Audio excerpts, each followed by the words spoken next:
L'histoire commence alors que nous voyons un garçon faisant une fixette particulière des poupées Ina. Il est tombé amoureux de ces poupées et son grand-père lui dit qu'il les a fabriquées avec l'aide de ses collègues. À partir de ce jour, le jeune garçon nommé Wakana se mit à la fabrication de poupées Ina et cela le rendait très heureux. Un jour, son ami se déchaîne sur lui en lui disant qu'il le dégoûte car un homme n'est pas censé aimer une poupée. Soudain, une alarme sonne et le garçon se réveille et c'est ainsi que nous apprenons que c'était un rêve. Juste après son réveil, il contemple l'une de ses inventions, ce qui le rend heureux.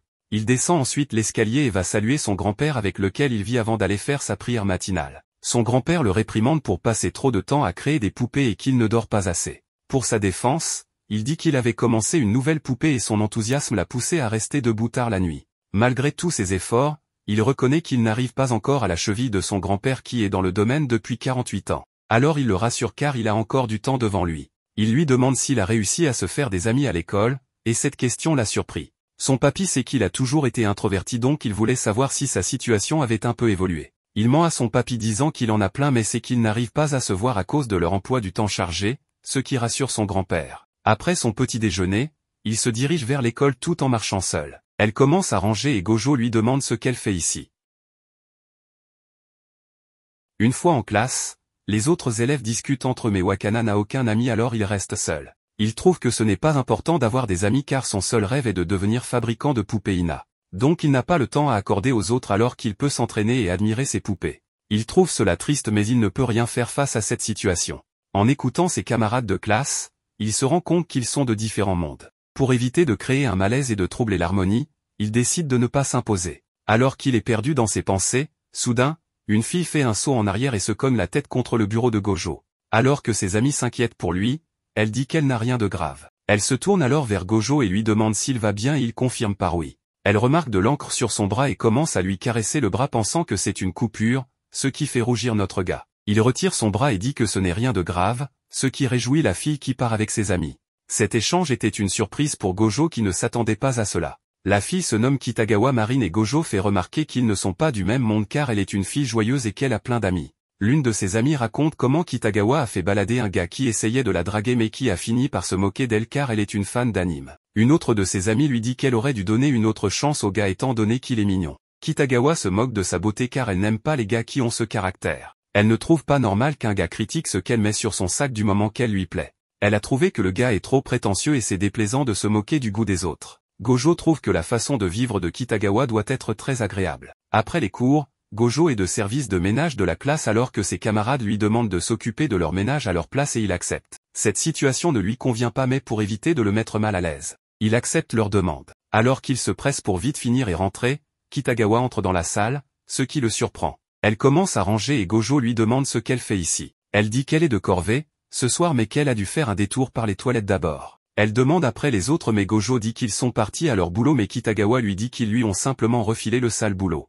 Elle lui demande si cela ne le gêne pas et il confirme. Alors Kitagawa lui demande pourquoi il fait cela. Il dit qu'il compte sur lui mais Marine lui dit que ce n'est pas le cas car ils le prennent seulement pour leur larbin. Elle l'encourage à rester fidèle à ses émotions et à s'exprimer sincèrement sans craindre le jugement ou la critique. Cette interaction avec Kitagawa est un moment crucial pour Gojo. Cela remet en question son manque de confiance en lui et le pousse à réévaluer sa perspective en l'encourageant à embrasser son vrai moi. Kitagawa inspire Gojo à se libérer de son isolement auto-imposé et à surmonter ses insécurités. Elle l'aide à comprendre la valeur de l'authenticité et l'importance d'embrasser ses passions, quelles que soient les opinions externes ou les normes sociétales. Grâce à cette interaction, les paroles d'encouragement et de pouvoir de Kitagawa, Gojo trouve la confiance nécessaire pour partager son talent et son amour des poupées Ina avec les autres. Pendant cette période introspective, Gojo rencontre un problème avec sa machine à coudre, incitant son grand-père à suggérer d'en acheter une nouvelle. En attendant l'arrivée de la nouvelle machine, Gojo décide d'utiliser la machine à coudre disponible dans la salle de couture de son école. Gojo est surpris que la salle soit vide et il est très content de pouvoir confectionner un nouvel accoutrement pour sa poupée. Alors qu'il lui parle, soudain, Kitagawa entre dans la salle, ce qui engendre une atmosphère pesante. Choqué de la voir, Gojo laisse tomber par erreur sa poupée mais il fait un plongeon pour la rattraper. Alors qu'il est au sol, Kitagawa le fixe, ce qui le pousse à penser qu'elle va se moquer de lui. Cependant, au lieu de le ridiculiser ou de le rabaisser, elle exprime une véritable admiration pour ses compétences en couture. Cette manifestation inattendue de soutien de la part de Kitagawa laisse Gojo agréablement surpris. À ce moment-là, Kitagawa dévoile également un costume de cosplay qu'elle a créé avec diligence, inspiré par un personnage d'un jeu vidéo. Malheureusement, Gojo fait involontairement un commentaire critique sur le costume de cosplay de Kitagawa, ce qui la bouleverse profondément.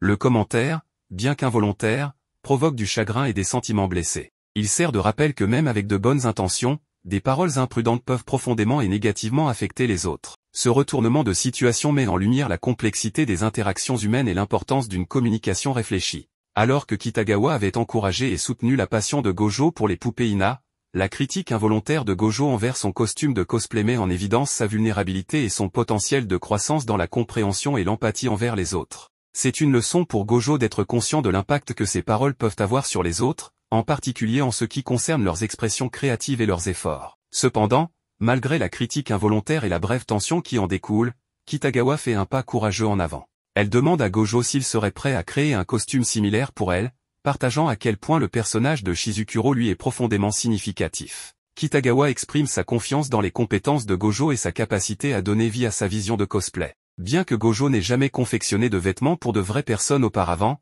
il est touché par la demande de Kitagawa et par l'importance qu'elle revêt pour elle. Reconnaissant l'opportunité de sortir de sa zone de confort et de faire un impact positif dans la vie de Kitagawa, il accepte de l'aider et lui assure qu'il donnera le meilleur de lui-même. La décision de Gojo d'accepter ce défi inhabituel apporte un sentiment de joie et d'appréciation à Kitagawa. Elle est reconnaissante de sa volonté de la soutenir et est excitée à l'idée de voir son rêve de cosplay devenir réalité avec l'aide de Gojo. Ce moment met en lumière le pouvoir de la compréhension mutuelle, de l'empathie et de la volonté de prendre des risques. Malgré le manque d'expérience initiale de Gojo dans la confection de vêtements pour les gens, son désir sincère d'aider Kitagawa résonne avec elle, créant un lien de confiance et de collaboration. Cela met également en évidence la nature transformative de sortir de sa zone de confort alors que Gojo saisit l'occasion d'élargir ses compétences et de contribuer au bonheur de quelqu'un d'autre. Kitagawa se confie à Gojo à propos de son aspiration à se déguiser en Shizuku, un personnage féminin du jeu vidéo, Sexy Miracle Life 2, qui est classé comme un jeu érotique. Cette révélation laisse initialement Gojo perplexe et incertain quant à la manière de réagir. Cependant, Kitagawa explique ensuite sa conviction selon laquelle le genre ne devrait pas dicter la capacité de chacun à apprécier des activités et des hobbies. Elle souligne que n'importe qui, indépendamment des attentes ou des normes sociétales, peut apprécier et s'engager dans quelque chose qu'il trouve agréable. Finalement, Gojo commence à être d'accord avec la perspective de Kitagawa. Dans la foulée de leur conversation, Kitagawa offre à Gojo un manuel d'instructions sur la création de costumes de cosplay. En voyant le livre, Gojo se demande comment Kitagawa a pu rater son cosplay malgré toutes les instructions du livre. Après cela, Kitagawa remercie Gojo d'avoir accepté de l'aider. Le soir à la maison, le papy de Gojo l'informe de laisser la boutique fermée le lendemain et après son départ, Gojo pense qu'il a passé une journée pleine de surprises. Le lendemain, Kitagawa surprend Gojo en visitant avec enthousiasme son atelier. Gojo est surpris étant donné qu'ils se sont donné rendez-vous le lundi mais Kitagawa révèle qu'elle ne pouvait pas attendre. Il lui demande comment elle a eu son adresse et elle lui révèle qu'elle l'a trouvée sur internet. Elle lui offre des cheesecakes et elle s'invite de son chef à l'intérieur de la maison. Elle monte à l'étage et rentre directement dans la chambre de Gojo et elle est surprise par le décor. Alors qu'elle admirait la chambre, le cœur de Gojo bat tellement fort qu'on aurait dit un grondement de tonnerre. C'est la première fois qu'une personne à part son papy entre dans sa chambre et par-dessus tout, la fille la plus populaire de son lycée. Maintenant qu'il arrive à se calmer, Kitagawa lui demande de prendre ses mensurations. Cela le prend au dépourvu et il se sent mal à l'aise à l'idée de prendre ses mesures car d'après le manuel de cosplay, elle doit être dévêtue. Pour empirer les choses, Kitagawa qui est imperturbable, révèle qu'elle était préparée en portant un maillot de bain sous ses vêtements. Sensible à l'inquiétude de Gojo concernant un éventuel embarras, Kitagawa l'assure qu'elle ne se sent ni honteuse ni consciente de la situation. Cette série d'événements souligne la détermination et la confiance de Kitagawa à poursuivre sa passion pour le cosplay, quelles que soient les critiques ou les jugements potentiels. Cela remet en question les normes et attentes sociales, mettant en avant l'importance d'embrasser ses intérêts personnels sans honte ni inhibition. Gojo, initialement incertain, commence à reconnaître la force et l'authenticité dans le point de vue de Kitagawa, et finit par s'aligner sur sa perspective. Cette rencontre favorise une compréhension et une acceptation mutuelle plus profonde entre les deux personnages, ouvrant la voie à un partenariat collaboratif et solidaire pour donner vie à la vision de cosplay de Kitagawa. Malgré son malaise initial, Gojo se concentre sur la prise de mesures professionnelles pour Kitagawa, bien qu'il soit quelque peu troublé. Son courage est mis à l'épreuve lorsqu'il rencontre des difficultés pour mesurer avec précision son buste et son entrejambe. Mais il persévère et parvient finalement à obtenir toutes les mesures nécessaires pour poursuivre la création du costume de cosplay. Conscient de l'importance des références visuelles, Gojo demande à Kitagawa si elle dispose d'images ou d'illustrations représentant Shizuku qu'il pourrait utiliser comme référence. En réponse, Kitagawa partage les titres des deux jeux Sexy Miracle Life, fournissant à Gojo une compréhension globale du matériel source et lui permettant de rassembler des références visuelles pour le personnage Shizuku.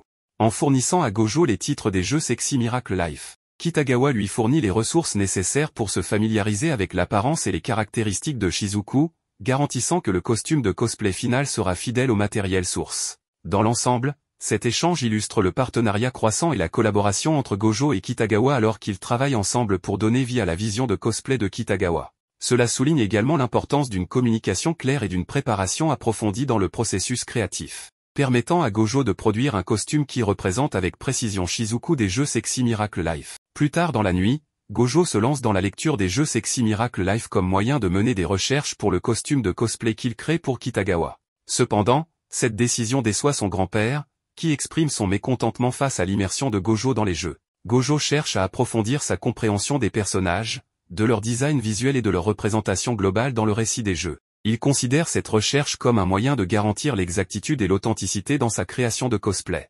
Cependant, le grand-père de Gojo exprime sa déception face au choix de Gojo de s'engager dans des jeux qui peuvent être considérés comme inappropriés ou destinés aux adultes. Il est probable que son grand-père ait des réserves concernant le contenu et les thèmes associés à de tels jeux, et il peut être préoccupé par l'exposition de Gojo à un matériel explicite ou mature. Cette différence de perspective entre Gojo et son grand-père met en lumière les écarts générationnels et culturels qui peuvent exister lorsqu'il s'agit d'évaluer et de comprendre différentes formes de médias. Une nuit, Gojo fait un rêve bizarre à propos de Kitagawa. Elle porte la robe tout en restant dans son personnage.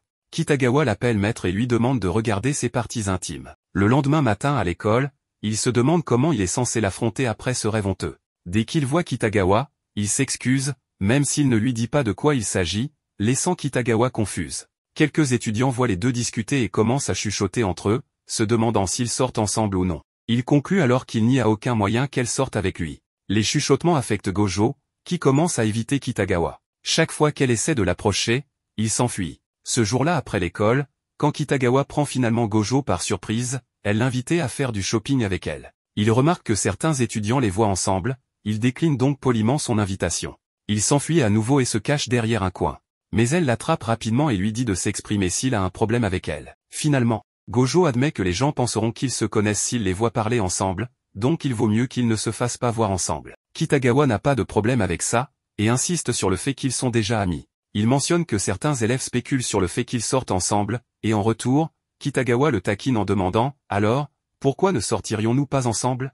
Cela le met mal à l'aise. Malgré cela, elle réussit à le convaincre d'aller faire du shopping avec elle cet après-midi-là. Dans la boutique spécialisée, il y a toutes sortes d'articles dédiés aux besoins de cosplay. Kitagawa choisit le tissu à utiliser pour son costume lorsque Gojo lui tend un guide très détaillé avec une vue grand angle de son costume. Elle est émerveillée par son attention aux détails et sa capacité à concevoir un tel guide en si peu de temps. Il lui indique également les matériaux dont ils auront besoin pour terminer le costume. Après avoir discuté du plan, il se tourne vers le tissu pour en choisir un qui serait idéal. Kitagawa recommande un tissu mais Gojo lui en recommande un autre avec une meilleure qualité, car l'académie de Shizuku est une école prestigieuse. Après avoir fait le choix, Gojo commence à s'inquiéter car il n'a pas d'argent sur lui mais Kitagawa le surprend en lui remettant une enveloppe de cash. Avec cet argent, ils ont fini d'acheter tout ce qui leur est nécessaire. À la sortie, Kitagawa le remercie d'avoir porté le sac de course et il se prépare à aller dans une autre boutique. À l'intérieur, Gojo est surpris par le décor et toutes les différentes gammes de produits disponibles dans la boutique. Kitagawa se dirige vers le produit qu'elle recherche mais Gojo lui fait remarquer que cela ne correspond pas au personnage de Shizuku,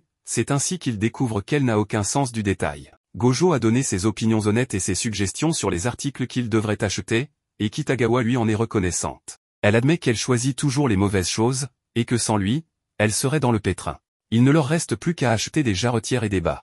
Gojo entre nerveusement dans une lingerie avec Kitagawa. Étant le seul homme dans la boutique, il est trop gêné, mais heureusement, son tourment prend bientôt fin et ils se rendent dans un restaurant pour manger. Pendant que les deux discutent, des gens dans la file entendent leur conversation sur Sexy Miracle Life. Kitagawa demande à Gojo jusqu'où es-tu allé dans Sexy Miracle Life et Gojo dit qu'il s'est arrêté à la partie où un gars se tient devant toute l'école à l'assemblée du matin et ne pouvait s'empêcher de partager son lait. Les gens qui ont entendu cette conversation entre eux sont trop abasourdis, l'un d'eux commente même que les lycéens de nos jours sont terrifiants. Après une longue journée, Gojo et Kitagawa rentrent chez eux. Elle lui montre des photos de cosplayers, les admirant et disant qu'ils sont très beaux. Remarquant son silence, elle lui demande s'il ne les trouve pas beaux, et il dit que ce n'est pas ça. Gojo explique qu'il est fils unique, et que la première fois qu'il a vu une poupée Ina, c'était chez son grand-père. Quand il en a vu une, Il n'arrivait pas à croire qu'une chose aussi belle existait dans le monde. Il en était tellement ému. Cela lui a fait réaliser que le mot beau existait pour des choses comme ça. Depuis lors, beau est associé à des choses très spéciales pour lui, donc il ne peut pas dire le mot à moins de le ressentir absolument du fond du cœur. Kitagawa respecte cela et lui dit qu'il est important d'avoir des choses sur lesquelles on refuse de faire des compromis. Il continue à marcher vers la maison, et Gojo insiste pour payer sa part des ramens qu'ils ont eu plus tôt. Elle lui dit que ce n'est pas la peine. Elle est juste vraiment heureuse car ce n'est pas souvent que quelqu'un joue à un jeu qu'elle recommande. Et là, Gojo se retrouve avec cette fille brillante et joyeuse qui vit dans un monde différent du sien. À cause de son amour pour les poupées Ina, il s'est tellement acharné à garder son monde petit, mais maintenant, c'est à cause de ce même amour, de cette même passion que Gojo a trouvé quelqu'un qu'il peut appeler son ami, quelqu'un qu'il accepte tel qu'il est.